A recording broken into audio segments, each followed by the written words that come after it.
El pueblo de Guatemala, espontáneamente y cada vez con voz más fuerte, está diciéndole a los politiqueros, a los funcionarios corruptos y a toda la mafia enquistada en el gobierno que está ya harta del abuso, de la prepotencia, de la corrupción. La renuncia de Roxana Valdetti fue solamente un primer paso, una victoria muy significativa, pero la lucha debe continuar hasta que todos los funcionarios corruptos estén a disposición de los tribunales, sus bienes confiscados y devueltos hasta el último centavo al pueblo, su legítimo propietario. El sistema político electoral de Guatemala está fallido. Las próximas elecciones no ofrecen nada diferente. Todo y todos son más de lo mismo. Debemos rechazar a los políticos camaleones que sin ninguna vergüenza cambian de colores constantemente. La organización cívica debe fortalecerse porque es el único camino real para salir de la crisis y hacer un cambio que queremos. Trabajemos en ello con mucha fuerza y con mucha fe. El cambio es posible. Devolvamos Guatemala a sus ciudadanos. Muy buena noche. Bienvenido de nuevo a su programa Acción Positiva. Hoy tengo el gusto de dar la bienvenida a la señora Cookie de Aguilar y a Sally Aguilar, quienes son miembros del Consejo Directivo de la agrupación Madres Angustiadas. Esta agrupación, que tiene una trayectoria y un reconocimiento muy grande por parte de la sociedad de Guatemala, está hoy llegando a un 20 aniversario y consideramos que es un ejemplo de una organización que ha puesto dedicación por Guatemala, que lo ha hecho dentro de valores altos, éticos, morales y sobre todo también ciudadanos. Así que para mí es un verdadero gusto darles la bienvenida esta noche acá, Cookie. Bienvenida Sally, qué gusto tenerlas en Acción Positiva. Pues muchísimas gracias, doctor. Sobre todo le agradecemos habernos concedido este espacio y aparte por ser nuestro 20º aniversario, ¿verdad? Nos sentimos verdaderamente halagadas y un honor estar aquí con usted, así es que muchísimas gracias. Bueno, pues bienvenida, Sally. Para mí lo mismo, Francis, la verdad es que es un honor estar contigo. Ya tú tienes 8 años de tu programa, que también te da una muestra de que has permanecido en nuestra sociedad, una sociedad muy complicada, y también te felicitamos por esos 8 años. Muchísimas gracias. Pues obviamente, como muy bien lo dicen, una sociedad muy complicada y que requiere de mucho valor para participar y para hacer muchas cosas. Y señalo esto del valor porque ustedes como agrupación tuvieron, para empezar, la valentía de agruparse, ¿no? Porque desafortunadamente muchos caemos en el señalamiento, caemos en el lamento, pero nos cuesta tomar acción, nos cuesta, a ver, hagamos algo realmente. Cookie, ¿nos cuenta usted un poquito de la historia de la génesis de Madres Angustiadas y luego motivos, etcétera? Con mucho gusto, doctor. Pues si nos remontamos al año 1995, un grupo de amigas que realmente se juntaban socialmente, ¿verdad?, a tomar un cafecito, a platicar, pues por iniciativa de la señora Michelle Castillo de Leal, un día se le ocurrió que en lugar de estarse juntando y estar solo haciendo, ¿verdad?, conjeturas y diciendo las cosas están mal, dijeron, ¿por qué no, en lugar de estar hablando tanto, hacemos algo y formamos un grupo para tratar de mejorar la situación, ¿verdad? Porque eran aquellos años en que había una violencia, pues tengo que decir que no ha mejorado mucho, pero en aquellos años se dio muchísimo el secuestro, ¿verdad, doctor? Entonces, realmente vivíamos angustiadas, como nuestro nombre lo dice, ¿verdad? Porque salían nuestros hijos, que en aquella época eran patojos adolescentes y de parranda se iban, y realmente nos angustiaba saber si iban a regresar o no, ¿verdad? Y de ahí surgió pues el grupo, todas estuvimos de acuerdo con que se hiciera un grupo. Nuestros comienzos fueron muy difíciles, ¿verdad, doctor? Porque todas éramos amas de casa, todas nos dedicábamos a la casa y a cuidar niños y todo, entonces sí, nuestros comienzos sí tuvieron un poco de dificultad, pero a través de los años realmente nos ha ido bastante bien y, ¿verdad?, surgió también cómo le íbamos a poner al grupo, ¿verdad? Y el mejor nombre que nos dio era Madres Angustiadas, porque en realidad eso era lo que éramos, ¿verdad, doctor? Un grupo de madres angustiadas por la seguridad de nuestros hijos en aquel entonces, y pues así se quedó, ¿verdad? Madres Angustiadas. Bueno, la verdad es que en mi caso particular fue sumamente trascendental, porque la formación de Madres Angustiadas coincidió con el asesinato de mi hija. Y entonces yo vi el actuar de ellas, y en cuanto tuve tiempo, porque no lo pude hacer inmediatamente porque yo seguía un proceso legal, me involucré en Madres Angustiadas, pero las veía trabajar, y en el año 97, cuando finalmente se terminó el juicio, yo me involucré con ellas. Entonces tuvimos muchas actividades, digamos, que fueron como trascendentales, sin el cómo, fueron trascendentales. En una oportunidad pusimos no sé qué cantidad de velas. ¿Tú te acuerdas, Cookie? No, pero sí fueron, fueron muchísimas velas frente al Palacio Nacional, y pusimos el Basta Ya. Muy lindo, era muy emotivo en la noche ver esas cantidades de velas prendidas con el Basta Ya, y ver a toda la gente que ni conocíamos, porque además lo que pasó es que de repente nosotros comenzamos 5 gatas, por así decirlo, y se empezó a involucrar un número muy grande de la sociedad, porque empezaron a ver que nosotros teníamos razón de salir a las calles, que ese fue el inicio nuestro. Después, por alguna razón, cambiamos y dejamos el palacio y nos trasladamos al organismo judicial, porque en realidad ahí es donde se ejecuta la ley. Al principio nadie daba un centavo por nosotros, ¿verdad? No sé si usted se acuerda que en algún momento nos llamaban madres perfumadas, porque dijeron, uy, ¿hasta cuándo va a llegar? Y nunca se me olvida un pequeño detalle, que fuimos a un evento a Catedral, no este de las velas, sino que otro, y estaban ahí los periodistas, y entonces una de las preguntas dice, mire, ¿hasta cuándo va a llegar esta agrupación? Pues lógicamente no sabemos hasta cuándo, hasta que logremos nuestros objetivos, ¿verdad, doctor? Que es mejorar realmente la justicia. Y ahí estamos en la lucha, 20 años, y si Dios nos da vida vamos a seguir en esta lucha otros 20 más para ver si logramos que la justicia al fin en Guatemala sea pronta y cumplida como siempre lo hemos pedido. Claro, y obviamente cuando uno habla de estos 20 años, pues particularmente en nuestra época, que las cosas han venido cambiando tan rápidamente. Me refiero a ello porque pues hace 20 años no existían medios de comunicación como ahora, que una noticia viaja al mundo. En aquel tiempo había fax, pero ahora hay WhatsApp, hay un montón de cosas. A lo que me refiero es a que obviamente un movimiento que ha persistido por 20 años se ha enfrentado a diferentes retos sociales, diferentes retos mediáticos. Entonces el hecho de haber persistido yo creo que es para felicitarlas, porque sí, alguien puede haber dicho, mire, empezaron, pues hay un sentimiento lógico, hay un dolor, hay un rechazo, pero ahí quedó, ya eso salió y no, pero siguen adelante. Pero el sector justicia, por ejemplo, Sally, que es el que tú mencionas, que al final es donde se dirimen muchos asuntos en Guatemala, ¿creen ustedes que el sector justicia ha dado pasos importantes para adelante o creen que se siguen enfrentando los mismos problemas? Qué difícil la respuesta. Una pregunta muy difícil también, pues porque la verdad es que quisiéramos creer que así es. Indudablemente, técnicamente han mejorado muchísimo, precisamente por las comunicaciones que existen hoy en día. Sin embargo, duele mucho cuando uno ha pasado por algo similar, ver la muerte de alguien, que es ser querido de alguien, y que esa muerte quede impune. Escuchaba el otro día a la señora fiscal, y hablando en temas de femicidio, dice que ha aumentado en relación al año anterior el número de muertes de mujeres. Entonces yo no me atrevería a decir que ha mejorado.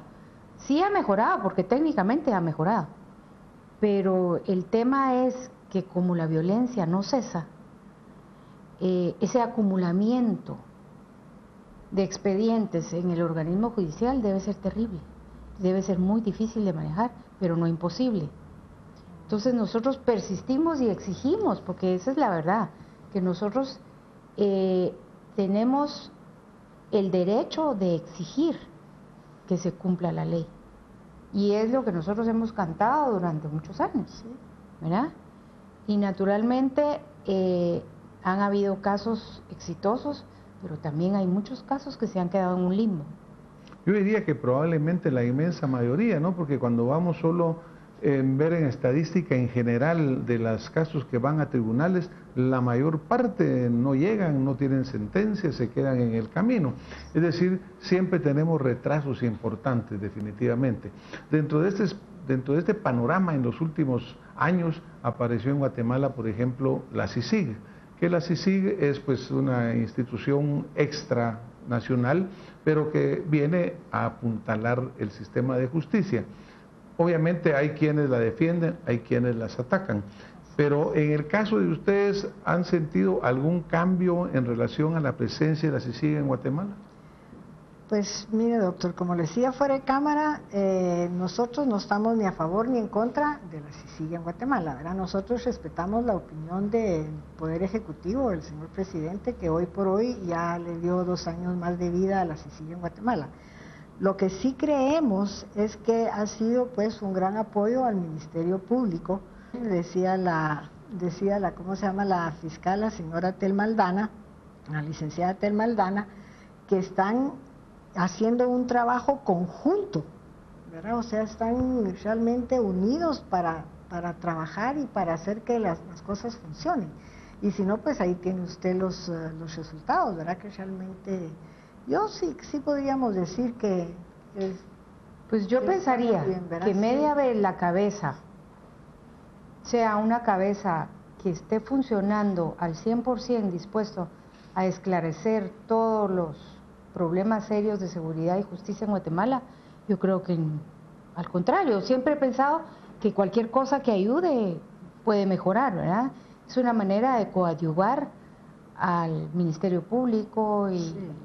Claro, y digamos, por ejemplo, pues en este caso, inicialmente la Presidencia de la República, que al final es la que tiene que tomar la decisión, tenía una posición contraria y pues fue muchas veces rotundo en decir no a la prórroga de la CICIG. Este diría yo que es un ejemplo de esa movilización ciudadana, porque realmente hubieron tantos sectores que clamaron verdaderamente por decir, mire, que no se vaya, porque estamos viendo que en medio del respeto que le tenemos a nuestro sistema judicial, pues tiene grandes debilidades todavía que no se han compensado. Personalmente le puedo comentar que yo necesariamente estoy en contra de la CICIG como genética, porque creo que no la deberíamos de tener, pero viendo la realidad de un sistema que no se ha logrado fortalecer, pues es obvio que en este momento histórico todavía es importante. Hablando un poco de la situación de la mujer, porque obviamente venimos de una sociedad, diría yo, 100% machista desde su origen y desde sus raíces históricas, y ahora pues hemos visto cambios importantes en varios aspectos. La mujer ya tiene una mayor participación, vemos mujer en la política, vemos mujer en la academia. ¿Cómo han visto ustedes el desarrollo del movimiento mujer participando más en la vida diaria? Así, yo creo que ha sido verdaderamente un boom para las mujeres. Hace 20 años, todavía hace 20 años, que 20 años no se dice mucho, ¿verdad? Pero sí son 20 años, todavía la mujer no participaba mucho, doctor. Pero la sociedad también ha pedido que la mujer participe. Siento yo pues que la sociedad siempre ha pedido que haya mujeres en puestos públicos, en el Congreso hay muchas mujeres. Entonces yo creo que sí ha sido un boom el estar de las mujeres en la vida política. Yo además añadiría algo, yo creo que el tema de la mujer como es madre, la sensibilidad que tiene ante la violencia es mucho mayor. Entonces yo pensaría que la mujer en puestos claves en el tema de seguridad y justicia es muy beneficioso, sí, porque el sentimiento de pérdida que tiene una madre no es que el hombre no lo sienta, por supuesto que lo siente, pero indudablemente va a ser mucho más fuerte, ¿verdad? Y la mujer ahora, pues, lo que hablábamos también fuera de cámaras, o sea, en nuestro tiempo la carrera era ¿cuándo nos vamos a casar? Hoy en día las mujeres ansían ir a la universidad, quieren tener una maestría, entonces están mucho más preparadas, porque nosotros somos de a pie, ¿verdad, Cookie? Sí. Nosotros sí somos, o sea, ninguna de nosotros tiene ninguna carrera que nos ha, digamos, ayudado a estar en donde estamos. Y sin embargo, lo hemos hecho por amor a nuestros hijos. Claro, y obviamente cuando usted mencionaba al principio, pues de que aún algún periodista decía, mire, ¿cuál será la seriedad de este movimiento? En parte se centraba porque eran mujeres, ¿no? Y dicen, mire, ¿será que las señoras van a persistir o no? Pero claro, esto ha venido cambiando. Actualmente en el padrón electoral de Guatemala, enfrentando a las próximas elecciones, el 52% de electores van a ser mujeres. Claro. Es decir, ya se está pasando la responsabilidad hacia la mujer. Las mujeres en el campo laboral cada vez son más y cada vez son mejor preparadas. Es decir, esto ha hecho un cambio bien importante. Ahora, dentro de la función de Madres Angustiadas, obviamente el primero sigue siendo la lucha por la justicia, que sea pronta, que sea cumplida, que haya acceso. ¿Cuál es su visión de en qué punto están en este momento? ¿Cuáles son proyectos que vengan para el futuro, Cookie? Pues mire, doctor, proyectos realmente siempre tenemos, ¿verdad? En mente, y ¿cómo se llama? Ahora que tengamos algún específico, no. El proyecto que nosotros hicimos hace algunos años fue el de para seguridad de los niños, ¿verdad? Que es un proyecto muy bonito que se lleva a todas las escuelas y se da el material gratis, ¿verdad?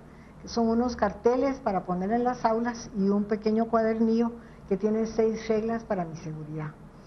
Más que todo para enseñarle a los niños cómo cuidarse, ¿verdad? Y se han llevado a las escuelas en los lugares más álgidos, ¿verdad, doctor? En los lugares donde los niños realmente caminan de su casa a la escuela y de la escuela a su casa, que se mantienen solos en su casa, y realmente ha tenido muchísima aceptación. Las escuelas nos los piden. Ese ha sido uno de nuestros grandes proyectos, por decirlo así, ¿verdad?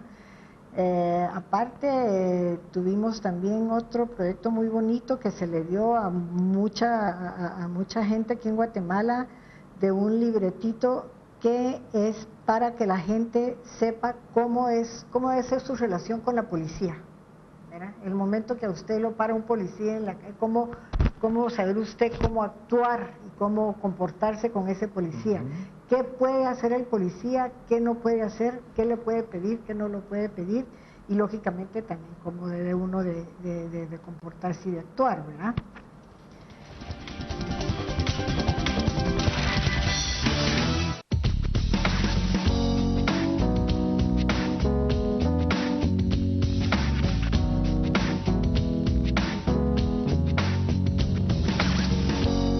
Santa Lucía, en tu mesa todo el día.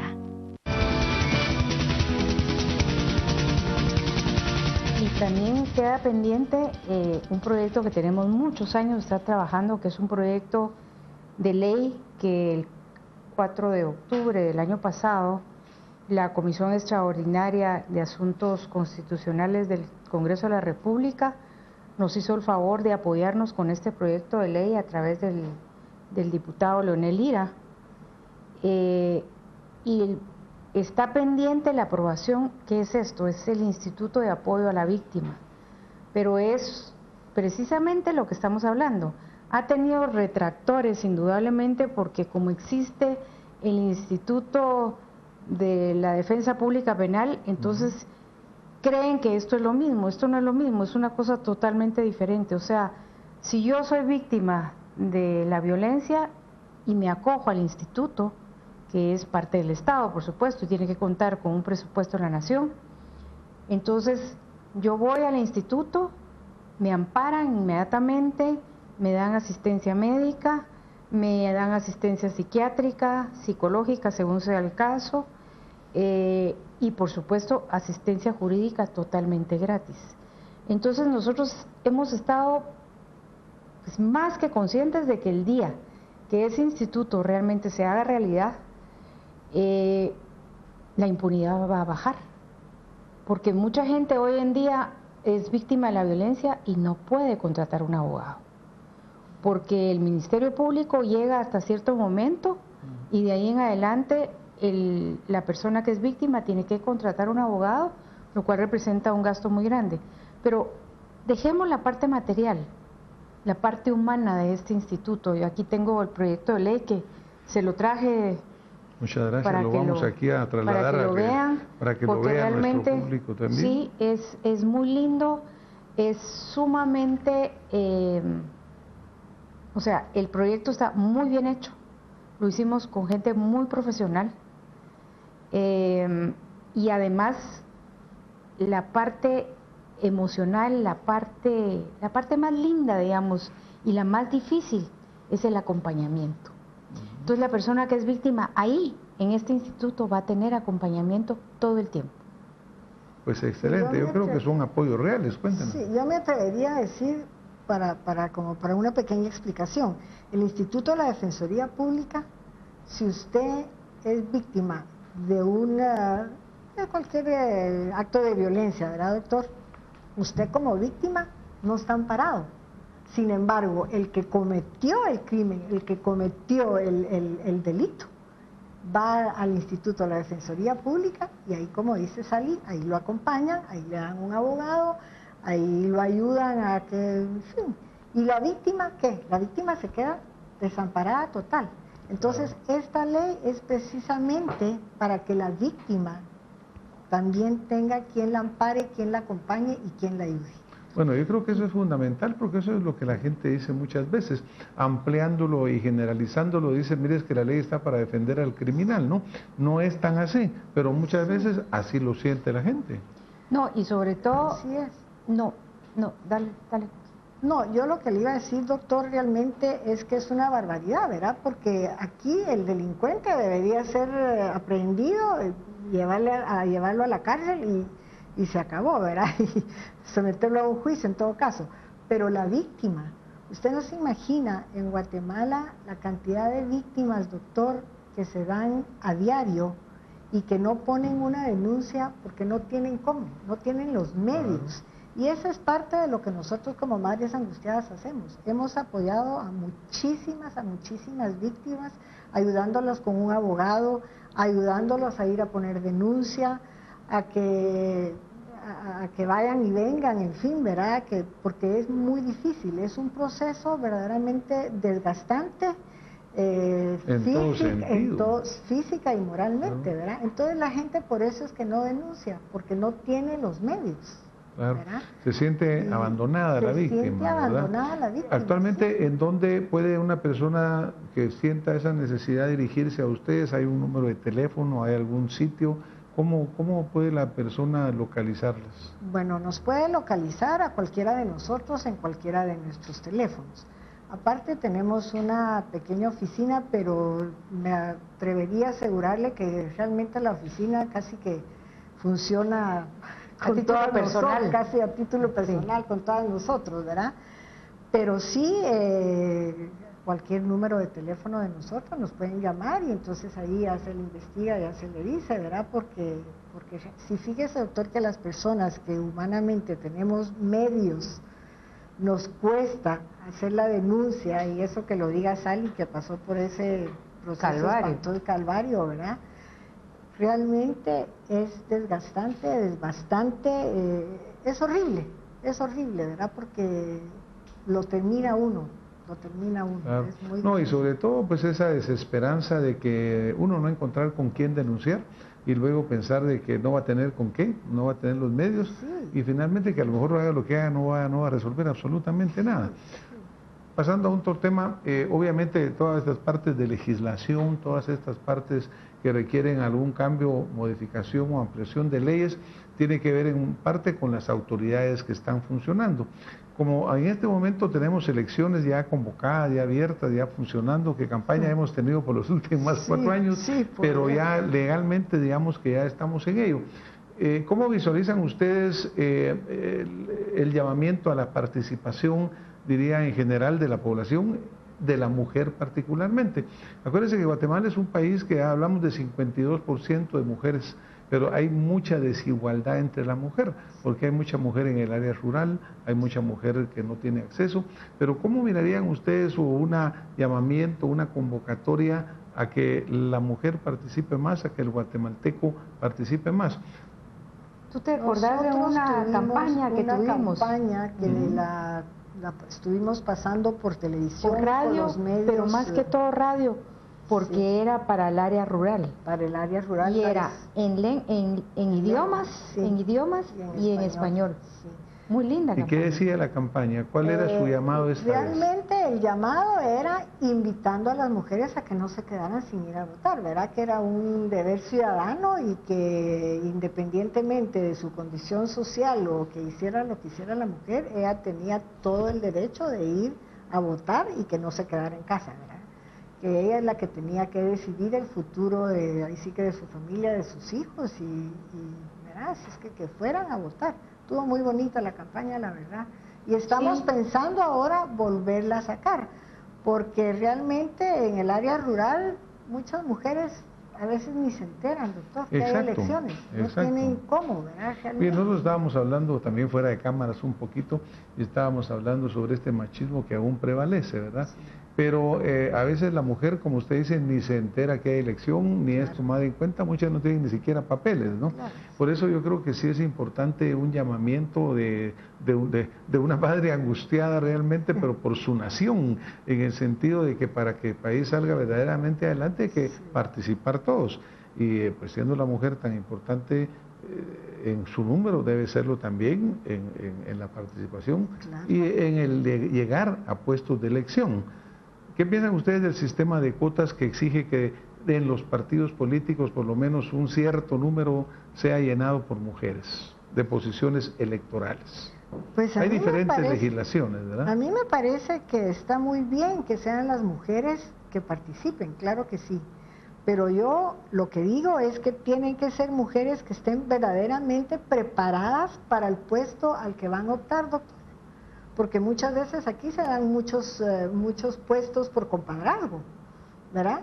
Y a mí mañana me van a ofrecer un puesto en el Ministerio de, ¿qué le dijera yo?, de Salud, por ejemplo, ¿verdad? Yo no sé nada de eso, ¿verdad? Y aquí hay muchas mujeres que aceptan porque lógicamente tienen necesidad o por compadrazgo, en fin, y van, y por eso es que el sistema no funciona. Porque claro, lo que debería hacer es participación de la mujer en la vida política. Estoy totalmente de acuerdo, pero sí que a la hora de que las pongan y que las elijan, sean personas que tengan la mística, que quieran ir a verdaderamente a trabajar y a dar algo para ellas y para el pueblo de Guatemala, ¿verdad? La meritocracia. No solo irse a llenar el bolsillo de dinero, ¿verdad, doctor? Realmente, porque excelente, eso pasa, Sally, 10 segundos para un último mensaje a la audiencia. Pues nada más felicitarnos nosotras, porque han sido 20 años muy lindos, o sea, una entrega muy especial. Jamás en la vida hemos manejado fondos de nadie, más que los propios y alguna que otra actividad que hemos hecho. Entonces yo creo que nosotros tenemos ganado un lugar ya en el cielo casi, ¿verdad? Porque vamos llegando, pero sí realmente ha sido un trabajo muy lindo y cada vez me enamoro más de él y creo que todas estamos igual, pensando de que este trabajo que es ad honorem absolutamente ha dejado huella y sobre todo hemos abierto brecha, que eso fue lo más importante. Pues solo quisiera dejarles este último mensaje a todas las mujeres guatemaltecas, que como mujeres tenemos el deber de participar, el derecho de exigir y el poder para hacer que la justicia se cumpla en Guatemala. Muchísimas gracias. Estoy seguro que ustedes que nos han estado acompañando esta noche comparten también ese sentimiento de satisfacción de ver a un grupo de mujeres guatemaltecas que han entregado a una causa y que la están proyectando. Muy buenas noches, tenemos que despedirnos. Los vemos la próxima semana con más Acción Positiva. Muy buenas noches a ustedes. Buenas noches, gracias.